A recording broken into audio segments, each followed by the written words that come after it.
MP board के class 9th के सभी विद्यार्थी लो जी, जो आपका सुबह प्रश्न पत्र है, ठीक है, 14 सितंबर के लिए, ये देखिए इसकी पूरी पीडीएफ भी मैंने बेटा तैयार कर ली है, देख लीजिएगा आप ये ध्यान से। ये पूरा सॉल्यूशन में कॉपी में लिखा हुआ भी आपको प्रोवाइड करा दूंगा पीडीएफ के थ्रू। चलिए अब पेपर को शुरू करते हैं, ध्यान से और धैर्य से आपको अच्छे से समझना है ना।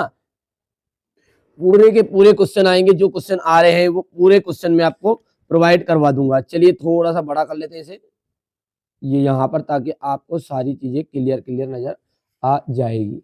यहाँ पर देखिए थोड़ा सा ये बात है, निम्नलिखित में से कौन सा ऊर्ध्वपताज पदार्थ नहीं है। देखिए आयोडीन है, कपूर है, आयोडीन, अमोनियम क्लोराइड है, नमक है, तो नमक एकदम राइट आंसर रहेगा। बोरान, सिलिकॉन और जर्मेनियम इत्यादि क्या है, तो ये जो है ये आपकी उपधातु है। उपधातु क्या है, जिनमें धातु और प्लस अधातु दोनों के गुण पाए जाते हैं, उन्हें कहते हैं अपन उपधातु। एटॉम शब्द का प्रयोग किसने किया, एटॉम शब्द का प्रयोग किया था जॉन डाल्टन ने। किसने, जॉन डाल्टन ने। ठीक है, पूरे का पूरा क्वेश्चन आया बिल्कुल गणित का, आप देख लो बेटा, पूरे का पूरा क्वेश्चन में पीडीएफ में फंसा दिया।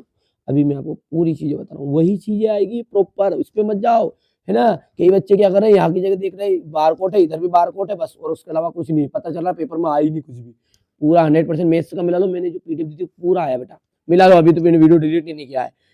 एटॉम शब्द का प्रयोग किसने किया था, एटॉम शब्द का प्रयोग किस वैज्ञानिक ने किया था, तो एटॉम शब्द का प्रयोग किया था हमारे जॉन डाल्टन ने। कोशिका में केंद्र की खोज किसने की, कोशिका में केंद्र की खोज की थी रॉबर्ट ब्राउन ने। किसने की थी, रॉबर्ट ब्राउन ने। पौधों में जल का एवं खनिज का संवहन होता है। देखिए जा से जल और जा से ही जाइलम, तो पौधों में जल का जो संवहन करता है किसके द्वारा होता है, जाइलम के द्वारा होता है। विस्थापन में परिवर्तन की दर क्या कहलाती है, विस्थापन में परिवर्तन की दर को कहते हैं अपन वेग। ठीक है, चलिए इंग्लिश मीडियम वाले बच्चे देखेंगे तो पहले का आपका होने वाला है यहाँ पर डी, साल्ट ऑप्शन राइट रहेगा।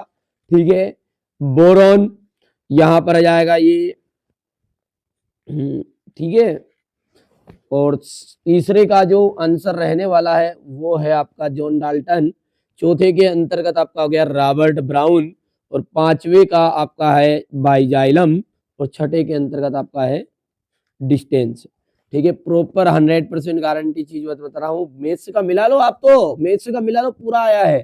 ठीक है, चलिए तापमान बढ़ाने पर कणों की गतिज ऊर्जा, तापमान पर बढ़ाने पर कणों की गतिज ऊर्जा बढ़ती है। विलयन एक क्या है, विलयन है समांगी मिश्रण। विलयन क्या है आपका, समांगी मिश्रण है। न्यूट्रॉन की जो खोज है, न्यूट्रॉन की खोज की थी चैडविक ने।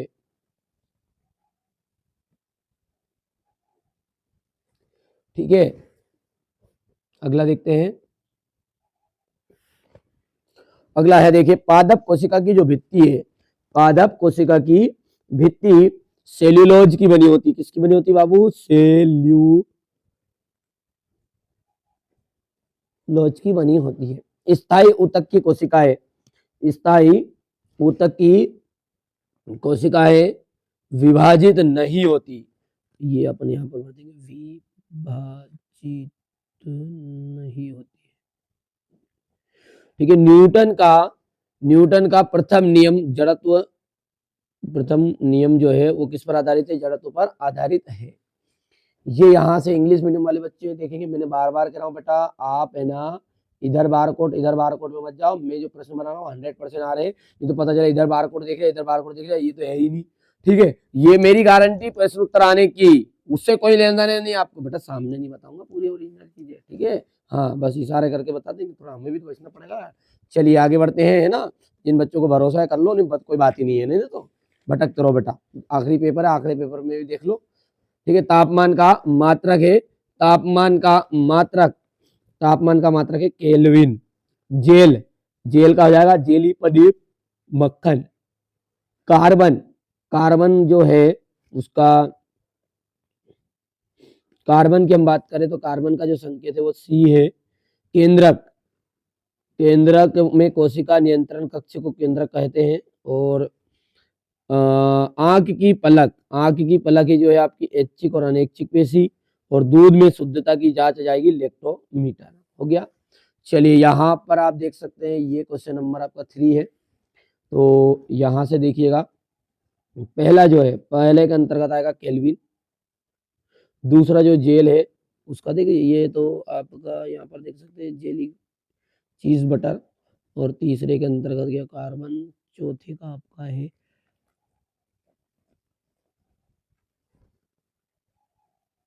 चौथे का आपका क्या है,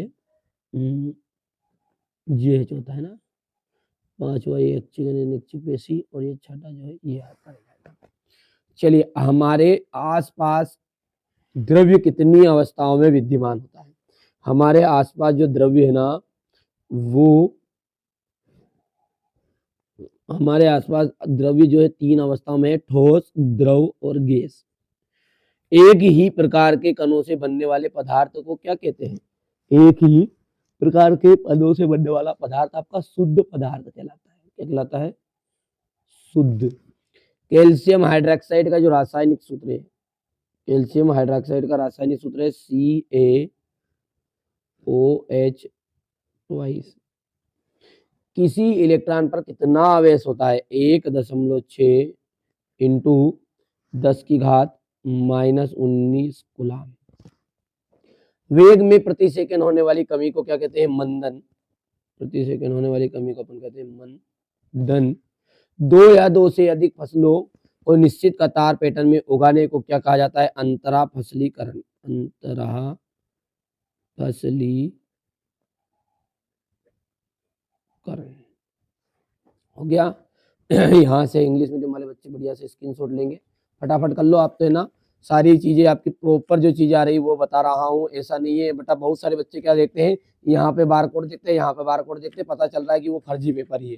ठीक है, मैं ही लगा दूं बारकोड यहाँ पे, क्या है? तो बेटा क्वेश्चन आने वाले क्वेश्चन पढ़िए ताकि आपको अच्छे से तैयारी हो सके। हाँ, वार्षिक के लिए वास्तव में आप जुड़ना चाहते हैं तो भैया ग्रुप में मैसेज कर दीजिएगा व्हाट्सएप पर, मैं आपको वार्षिक के लिए भी जोड़ लूंगा।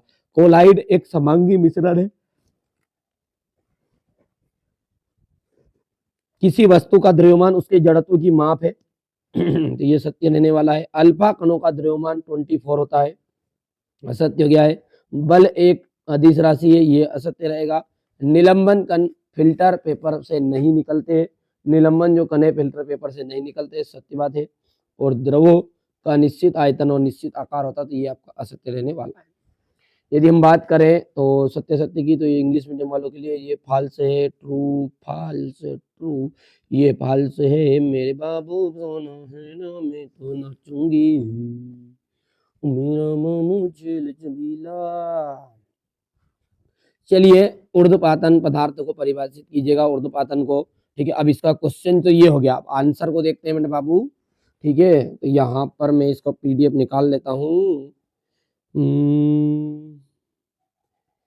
हे गंगा ने जमुना वटट मई, ये बातों ने।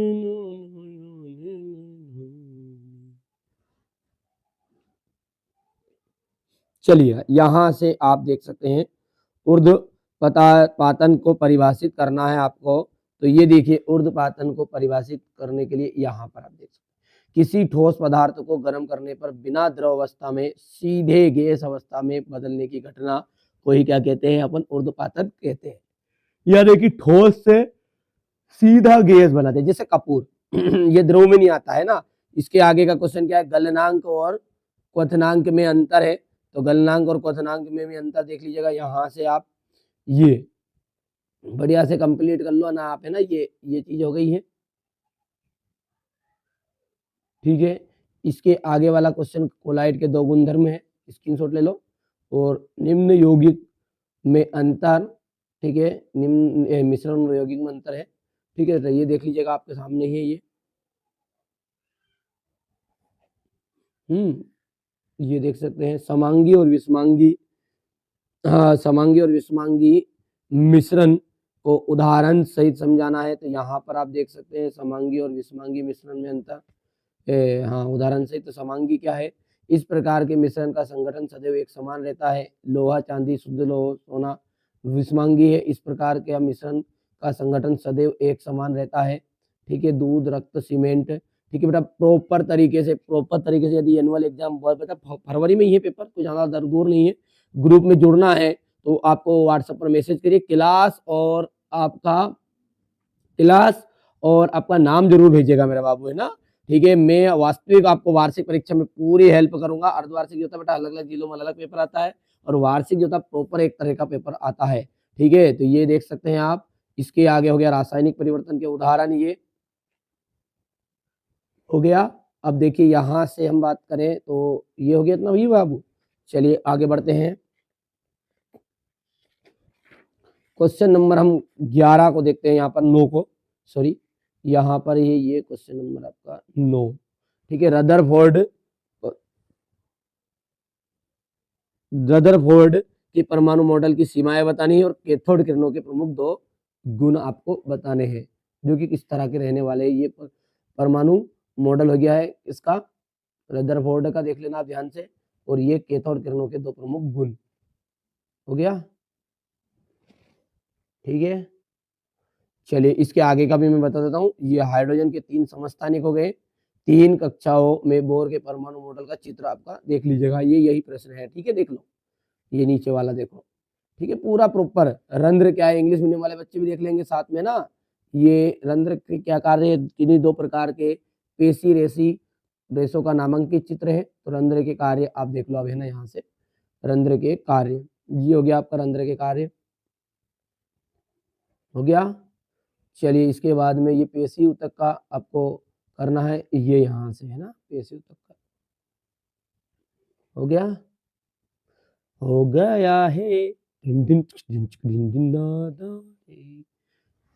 डोलना सुन मेरे रेखित और आरेखित पेशी में अंतर। ठीक है, तो रेखित और आरेखित पेशी में अंतर आपको यहाँ पर देखने को मिलेगा। ये यहाँ से आप स्क्रीनशॉट लीजिएगा। इसी के नीचे वाला है, पौधों के ऊतक के मुख्यतः कितने प्रकार के होते हैं। तो ठीक है, ये हो गया प्रश्न, स्क्रीनशॉट लेते जाना है ना बेटा बाबू सबके, है। ये सदिश राशियों को परिभाषित करना है, और इसके नीचे मंदन को परिभाषित करना है, और मात्रक भी देना है। तो चलिए यहाँ पर अपन बात करते हैं। तो ये यहाँ से आपका सदिश राशियों को परिभाषित करना है, हो गया। और ये मंदन को परिभाषित कीजिए। इसके नीचे वाला है बल का एसआई मात्रक। ठीक है, ये न्यूटन की गति का तृतीय नियम, देखो ध्यान से याद कर लेना है ना, फटाफट जितनी चीजें याद कर सकते हैं। ठीक है भैया, यहाँ पर आप देख लेना, ये हो गया आपका बल का एसआई मात्रक और न्यूटन का गति का तृतीय नियम। अगला क्या है आपका, घर्षण के क्या लाभ होते हैं, क्रिकेट बॉल खींचते समय। ठीक है, यही है।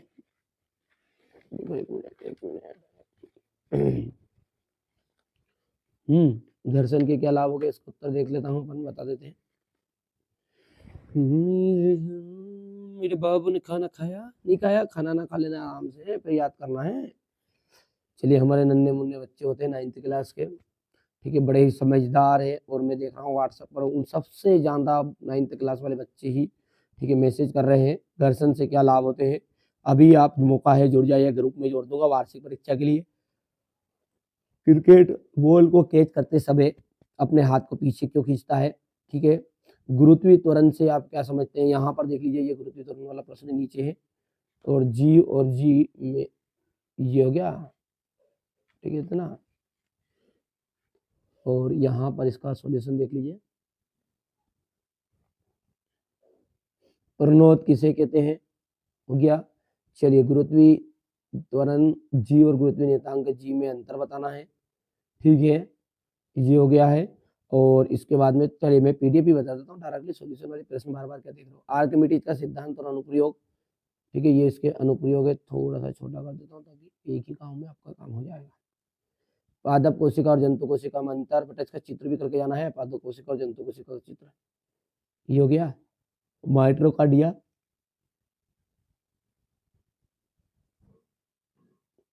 ऊर्जा संरक्षण के नियम उदाहरण सहित समझाइए। हरी खाद क्या है, इसके लाभ देने हैं आपको। मधुमक्खी पालन पर संक्षिप्त टिप्पणी बताना है,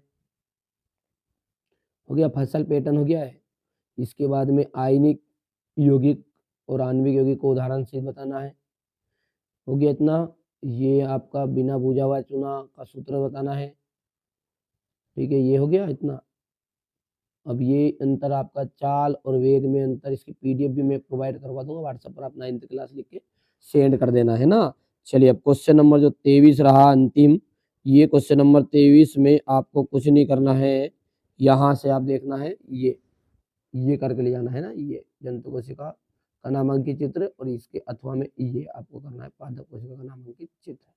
बस, तो मैंने प्रॉपर आपको बेटा वही क्वेश्चन बताए कि जो आपके एग्जाम में आएंगे। एक तरह का प्रश्न पत्र और मैं प्रोवाइड करा रहा हूँ, ठीक है, तो ये आप बढ़िया से कंप्लीट करके जाइएगा।